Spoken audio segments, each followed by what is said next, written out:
Hello, everybody, and thank you for tuning into the Liberty Report. With me today is Daniel McAdams. And Daniel, good to see you. Good morning, Dr. Paul. Good.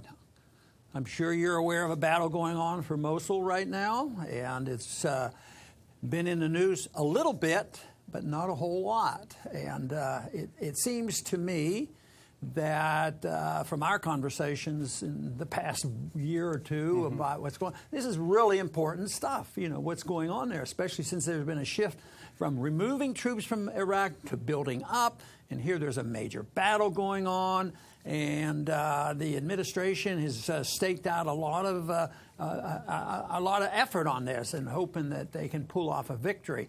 And some claim, Petraeus claims, well, this is a new way to fight a war. I'm not so sure that is true, but of course Obama's saying that what they're doing at Mosul is using a technique that is very important: defeat ISIS and not lose any troops, no troops on the ground, which there's a lot of shortcomings in that argument, and we'll go over that, some of the fallacies there about no troops on the ground. And it's interesting to me, though, that some of the things that I look at early in the morning is how an event like this is portrayed in the media as well as in the financial markets. Well, it looks like it's a non-event. The only thing that's important to the media, and that means they are measuring what the people want to hear, or they want the people to hear, and that is the only thing that matters is the sexual innuendos and accusations of Donald Trump, and how do we cover up some of the dishonesties and illegalities of Hillary. So we have a struggle, but to me this is an important issue, and it's an ongoing battle. We have heard about ongoing event. We heard about this preparation months and months now, but here it is. Yesterday was the deciding moment for Obama to show that he's tough on ISIS. He can win. He can beat ISIS, and if he can drive ISIS out of Mosul, this will be declared as a major victory. But they've already conditioned the people to saying, well, it's a long, hard struggle. We don't know whether we can do it. So we wonder a bit about, how this is going to play for the election and whether they are going to use that. So that's up for grabs. But there's not much we can put a positive spin on what's going on in Mosul, would you think? Yeah, what's interesting about Mosul is, first of all, it's a big city. Up to about 1 million to 1.3 million residents in Mosul. So it's a big city. It's been under siege from ISIS for a couple of years. We mentioned yesterday that some people are faring badly, but there's also speculation that a lot of the local population welcomed the ISIS's takeover, because actually a lot of the ISIS fighters were residents in the city. So that's going to complicate things. But this, if it's done like we think it will be, it'll be siege warfare. You will have the city of Mosul probably mostly destroyed. There is a precedent. Fallujah was destroyed. Other cities, Kobani, for example, in Syria, was destroyed by the Turks. So it will be destroyed. What's interesting is I was reading a piece by Robert Perry, who I like very much, Consortium News, and he pointed out the hypocrisy of the U.S. media and how they cover Mosul versus Aleppo. East Aleppo has about 40,000 people in it, and it's an absolute slaughter. It's a scorched earth that the Russians are doing, and Mosul is, we've got to get out ISIS. This is the battle we've got to win. And the fact of the matter is both are occupied by extremists. Mosul is occupied by ISIS, and East Aleppo is by Al-Qaeda. But, the mainstream media carrying water for Washington's foreign policy rather than acting as an objective reporter of news. Yeah, you talk about hypocrisy. What about the hypocrisy about no boots on the ground? I mean, in the region, if you take the surrounding countries, we have 45,000 contractors alone, and then 15,000 military people. And, they're not boots on the ground. They're advisors. They fly helicopters, and they do things that aren't, shooting at people. They're literally not foot soldiers, but they're vulnerable. They're moving closer to the front lines. They are vulnerable, and I would think that some of the enemy is going to come up with the idea that they're not going to get away with this. So this idea that we run this sterile war for Americans, that for some reason we won't get blamed. But I think the people's land that we have invaded and occupied, we get every bit as much blame if we drop bombs out of the air or if we're on the ground shooting people and having tanks in there. So we still suffer the consequences of this. But this whole idea that this is the battle, this is key. How they're panning this in a lot of the newspapers, not so much on TV, is, and here's one from the Washington Post. Mosul battle, a key test of the Obama strategy. They're putting a lot of weight on this. So I think this is going to continue, but they've already conditioned. Might take longer than it should, but there's going to be a lot of penalties. And yesterday we talked a little bit about this, and we said, wonder who the winner's going to be. And, you could say, will the Kurds be the winner? Will the Sunnis win and all this? I think the easier question to answer is, who are the losers going to be? And for me, that's easy. It's the American people, the American taxpayers, the American financial system, American national security, which a lot of people would challenge me about. I absolutely believe this is a threat to our national security because the pretense of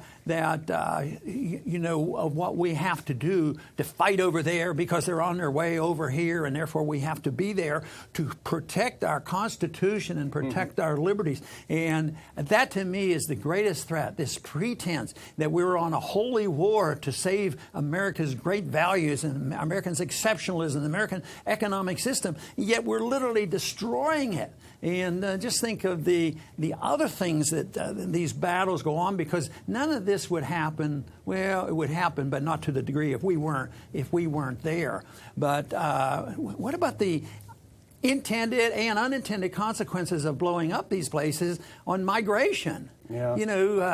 I think, if I lived there, then I'd be awfully tempted to get the devil out of there and be a migrant. Anything would be better than bombs coming down on it. But others say there's a conspiracy. They're doing this deliberately. And then when you see Obama, he comes in and with executive orders. He can say, we have to help these people. And my heart is with them, but that's why I want a different foreign policy. So he with an executive order say, 10,000 we can take. Maybe we can take 100,000. We'll give them a lot of money. We'll feed them, and we'll give them a place to live. I mean, that means he doesn't care about the rights and privileges and property of the American citizen. It doesn't mean that you're heartless. Your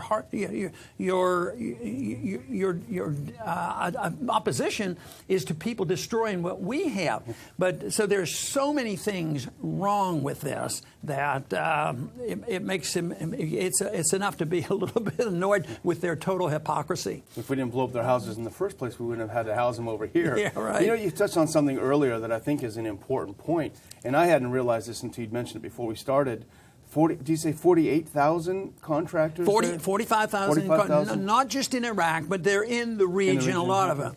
But that goes along with, I think, what you've always said. This is a way of hiding a war.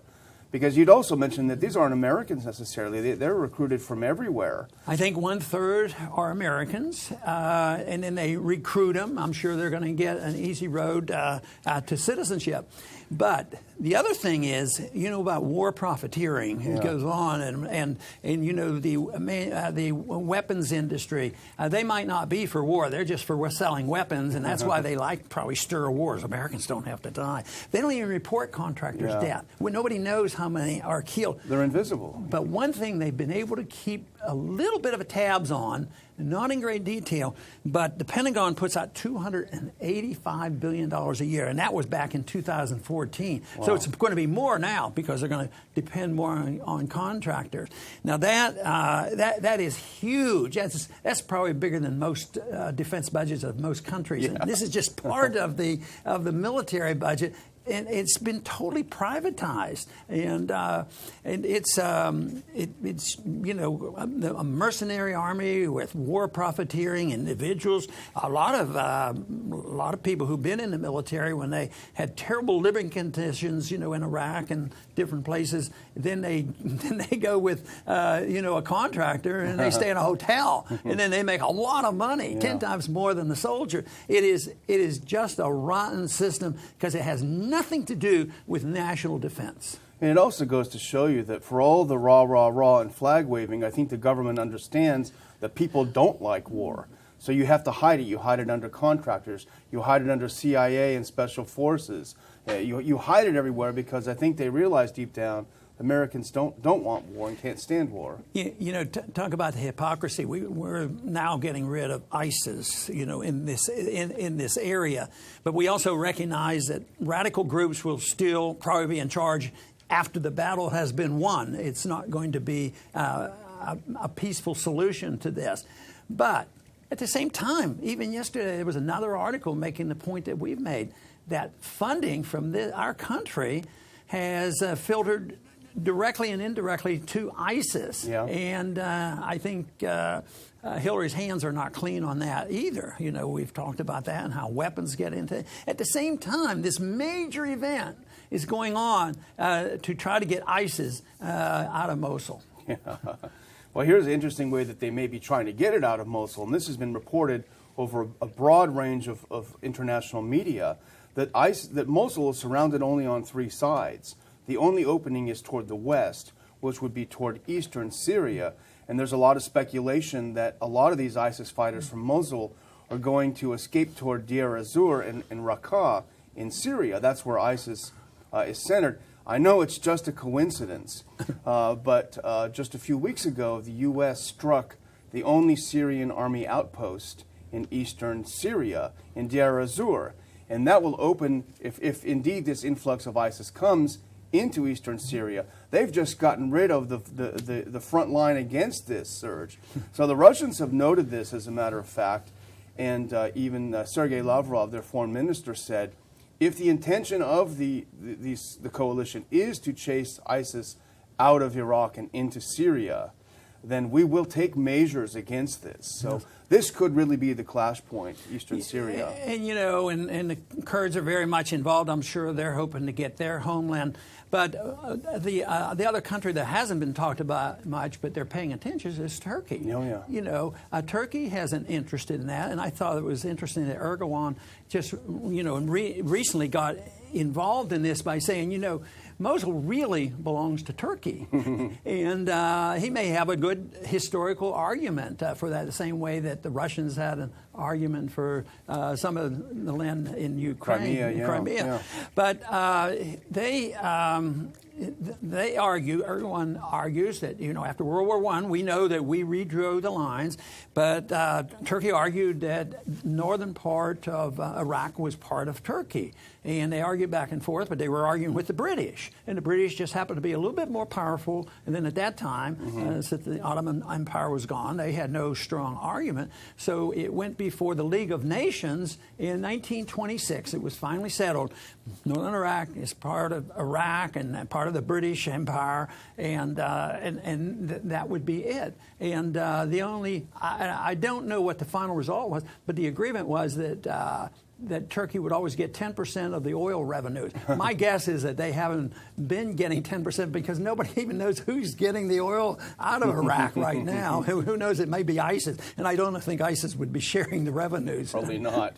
Now, here's the other thing that we touched on yesterday in our little teaser. But the other issue is, okay, this is a great battle. It's the most important, battle, etc. So if ISIS is defeated in Mosul, then what happens next? And here's a quote. I think, to be honest, the best assessment I saw of how complicated it will be, even with a victory, came from Lavrov, the Russian foreign minister. And if I can just read a second, because I think it captures it. The regional balance of power is affected by the rivalry over who would take Mosul on the ground. Would it be the Iraqi army? If so, would Shiite troops take part? What part would the Kurdish militia play? What part would Turkey play? They have an expeditionary force there, which Iraq is protesting against. So what will how will you sort this out, even if you win?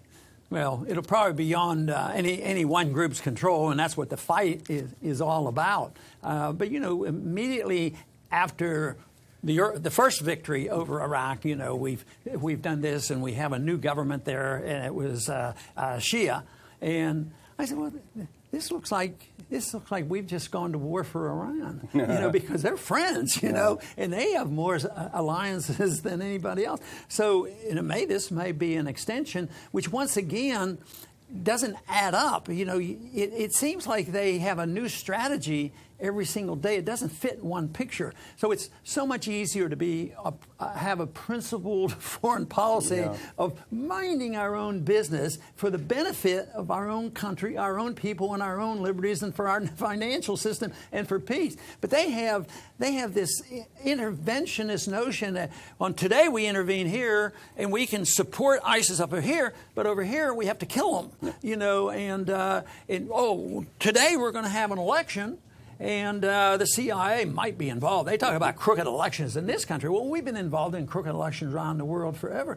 And then they have an election, we don't like them, and then we get rid of them. And this just goes on and on. And, of course, I believe, sincerely, this is going to end. And it's not going to end smoothly. It's going to end badly. But I'm optimistic on the end that our bankruptcy will be a blessing in the sense that we won't be able to afford all this. That what we'll be able, if we just would return the liberty to the individual to earn their money and keep what they earn, we would have so much prosperity that it would be irrelevant. You don't have to worry about how do you rebuild America? Where are you going to get the money? Well, just let the people work and let the people keep their money and quit dumping all this money overseas, creating these problems, create the migration problem and a financial crisis in Europe. You know what's going to happen, and as it is right now, the financial conditions of Europe are getting worse.